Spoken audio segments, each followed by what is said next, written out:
Olá pessoal, voltamos então para o segundo módulo, né, dessa aula. A gente vai falar de polaridade. Então vamos falar de polaridade de ligação covalente. Bom, as ligações covalentes, geralmente se estabelecem entre dois elementos que não são metálicos. Tá? Então as ligações covalentes, né, elas geralmente, né, vão se dar entre um ametal e o hidrogênio, ou dois ametais, ou até mesmo dois hidrogênios. Às vezes pode entrar metais também. Na verdade, quando a gente fala de ligação covalente, a gente deveria falar que é uma ligação onde existe uma diferença de eletronegatividade baixa. Né? Então, na ligação iônica a gente tem uma diferença de eletronegatividade alta, e na ligação covalente a gente vai ter uma diferença de eletronegatividade baixa, ou então não existe diferença de eletronegatividade. A eletronegatividade, ela é uma propriedade periódica. Então, a eletronegatividade depende da posição do elemento na tabela periódica. Okay? E a gente sabe que essa propriedade, né, ela vai aumentando, né, o valor da eletronegatividade, ela vai aumentando quanto mais para a direita a gente anda num período, e quanto mais para cima a gente anda numa família. Então aumenta para a direita e para cima. Se a gente pegar a tabela periódica, né, qual que é aquele elemento que está mais para a direita e mais para cima? É o hélio. Mas o hélio é gás nobre.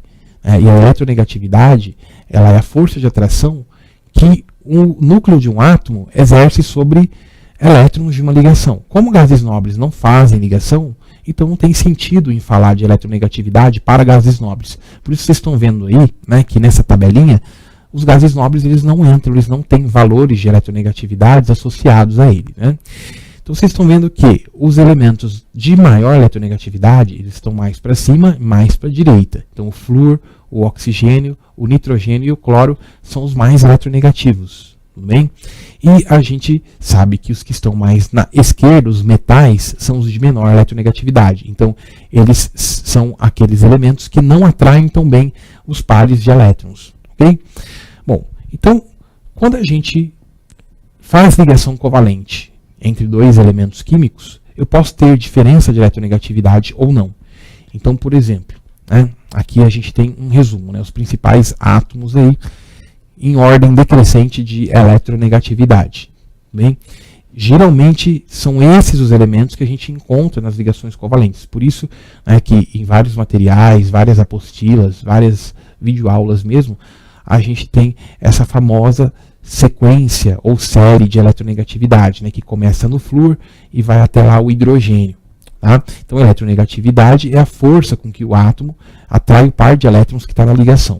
Então o flúor é o mais eletronegativo, e o frâncio, que está lá do outro lado da tabela periódica, né, na extrema esquerda inferior, é o menos eletronegativo.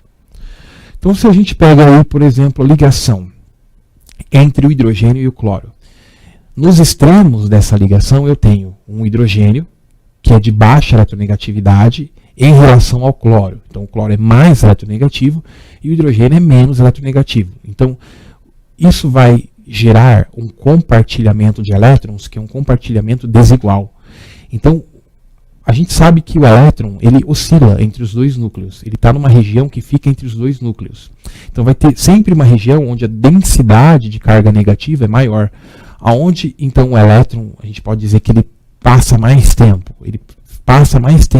ao redor do núcleo do cloro do que ao redor do núcleo do hidrogênio. Então vocês estão vendo essa região que está mais, né, avermelhada, alaranjada, é a região onde eu tenho uma densidade eletrônica maior. Tudo bem? Então como o elétron é uma carga negativa, a gente fala que a densidade de carga negativa é maior aonde? Próximo ao núcleo do cloro. Bom, então a gente pode falar que o cloro é o polo negativo dessa ligação covalente. Tudo bem? Enquanto o hidrogênio, ao contrário, o hidrogênio é como se ele ficasse deficiente de carga negativa. Então aquela região que está mais azulada é a região que tem mais deficiência de carga negativa. Ou eu posso pensar que é a região onde a densidade eletrônica é pequena. Tudo bem? Então ali vai ser o meu polo positivo. Certo? Então qual que é a conclusão, gente? Se eu tenho átomos diferentes que estão ligados, as eletronegatividades vão ser diferentes. Então, a ligação covalente vai ser de que tipo? Polar, porque eu tenho polos. Eu tenho um dipolo elétrico formado ali ao redor da minha ligação covalente. Agora, se a gente pegar o exemplo do Cl2, né, do gás cloro, o Cl2 ele possui uma ligação que é apolar. Por quê? Se eu estou falando de dois átomos, né, do mesmo elemento, dois átomos iguais que estão ligados entre si, então o compartilhamento aí é igual. Então não tem por que o elétron passar mais tempo perto de um dos núcleos de cloro do que do outro. Então, se a eletronegatividade é a mesma, a atração exercida por ambos os núcleos vai ser a mesma. Então, a distribuição eletrônica é mais uniforme, né? A nuvem eletrônica ela não se encontra distorcida, né? Então, eu tenho a mesma densidade de carga negativa por toda a molécula. Então, a ligação é apolar. Beleza, gente? Só que existem ligações que são mais polares do que outra. Então, tem ligações que são pouco polares e tem ligações que são muito polares. Então, por exemplo, se a gente compara a ligação do hidrogênio no flúor com a ligação do hidrogênio no cloro. Então, vocês estão vendo aí que o flúor ele tem uma densidade, né, eletrônica maior próxima do seu núcleo do que o cloro. Então, o flúor é mais eletronegativo. Então, a gente pode pensar assim, bom, o flúor é mais eficiente em atrair o elétron do que o cloro. Então ele concentra melhor essa carga negativa do que o cloro. Logo, o polo negativo que vai formar sobre o flúor é mais intenso do que aquele polo negativo que forma sobre o cloro. Certo? Então por que eu tenho essa diferença de polaridade? Porque em alguns casos a polaridade é mais alta, em outros casos a polaridade é mais baixa. Isso vai depender, né, da diferença de eletronegatividade entre os dois átomos que se encontram ligados. Então, se a gente pegar hidrogênio ligado ao flúor, então eu tenho um átomo muito eletronegativo, o flúor, que é o mais eletronegativo de todos, ligado ao hidrogênio. O cloro tem uma eletronegatividade razoavelmente alta, mas não chega a ser tão alta quanto o flúor. Então, a diferença que eu tenho entre o hidrogênio e o cloro é menor. Logo, a polaridade vai ser baixa. Tudo bem? E aí, quando eu não tenho diferença de eletronegatividade, quando a diferença de eletronegatividade é nula, eu também não vou ter polaridade, certo? A polaridade é nula, ou seja, a molécula é apolar. Bom, e o polo negativo, onde que ele se encontra? Então, posso pensar assim, bom, o polo negativo, ele se encontra sempre, né, próximo àquele núcleo que tem uma força maior em atrair o elétron, ou seja, o mais eletronegativo, o átomo mais eletronegativo, ele vai ser o polo negativo da minha ligação. E o átomo de menor eletronegatividade só pode ser, então, o meu polo positivo. Tudo bem, gente? Bom, existe, né, então, uma convenção. A gente fala assim, quando a gente pega dois extremos aí da fileira, né, o FON, que é o flúor, oxigênio e nitrogênio, são átomos de eletronegatividade muito alta. O hidrogênio, daqueles que fazem ligação covalente, dentre os átomos que fazem ligação covalente, ele tem uma eletronegatividade baixa. E os demais, aqueles que ficam entre o FON e entre o H, tem uma eletronegatividade intermediária. Então, o que eu vou considerar como sendo uma ligação de alta polaridade? F ligado no H, O ligado no H ou N ligado no H. Então a gente vai ver que essas três ligações elas vão ser importantes lá quando a gente falar de ligações intermoleculares, né, de ligações de hidrogênio. Então grava bem aí, FON ligado no H é muito polar. O resto a gente não vai ter uma polaridade tão alta, certo? A polaridade ela vai ser baixa, tudo bem? Em relação a FON com H, então as outras ligações ou vão ser apolares, caso os átomos sejam iguais, ou vão ser de polaridade baixa. Bom, existe um vetor, né, uma grandeza física que chama vetor momento de dipolo elétrico, ou vetor momento dipolar, que a gente representa por uma letrinha grega aí que é o μ, certo? O momento de dipolo elétrico, pessoal, ele depende de duas coisas, né? A intensidade dele depende da distância que separa os dois núcleos, né? Então, se você pensar que a ligação covalente, né, ela é estabelecida entre o núcleo de um átomo e o outro. Então, a gente tem uma distância. Aí, no caso, eu dei o exemplo do HCl, né? Então, a gente tem uma distância entre o núcleo do hidrogênio e o núcleo do cloro. Então, a gente chama isso de distância internuclear. E se a gente multiplicar isso pela carga parcial, né, por esse polo positivo, polo negativo, a gente vai ter, então, o momento de dipolo elétrico. Tudo bem? Então, a intensidade a gente vai calcular assim. Bom, então, se a gente pensar, né, que quanto maior a diferença de eletronegatividade, maior vai ser essa carga parcial que se forma, né, tanto negativa quanto positiva. Mais intenso vai ser o polo negativo, então, da mesma forma, mais intenso vai ser também o polo positivo. Então, eu vou ter cargas parciais mais intensas. Então, logo, a intensidade desse vetor, o módulo, né, desse vetor do momento dipolar, né, ele vai ser tão mais alto, né, esse módulo, né, quanto mais alta for a diferença de eletronegatividade, ou seja, quanto maior for a polaridade. Então a polaridade ela pode ser medida baseada na intensidade desse vetor, que é o vetor momento dipolar. E esse vetor momento dipolar vai ser tanto mais alto quanto maior for a diferença de eletronegatividade, tudo bem? Então a gente espera o quê? Que a ligação HF ela tenha, né, um valor associado a esse vetor, a esse μ, um valor muito alto. Okay? Já o HCl, que não é uma ligação tão polar, é uma ligação de polaridade baixa, ela vai ter uma intensidade, né, para esse vetor, para o momento dipolar, uma intensidade mais baixa. E é claro que aquelas moléculas que são apolares, aquelas ligações que não têm polos, elas não possuem esse vetor, tudo bem? Então, essa polaridade ela é nula justamente porque eu não tenho o vetor momento dipolar, eu não tenho um momento de dipolo estabelecido. Certo, gente? Tudo bem? Bom, isso aí é uma foto de uma lousa minha, né? Uma aula que eu dei sobre esse assunto. Então a gente tem aí, ó, a intensidade, ela vai ser, né, esse delta, né, é uma letra grega, seria aquilo que a gente viu no slide anterior, que seria aqui, ó, o Qzinho, né? Certo? Então é distância vezes o Qzinho, que seria a carga. Essa carga, vocês estão vendo aí, né, pode ser representada pelo delta também, que é uma letra grega. Tá? Então eu prefiro escrever assim. Quando eu dou aula, geralmente eu coloco o delta, né?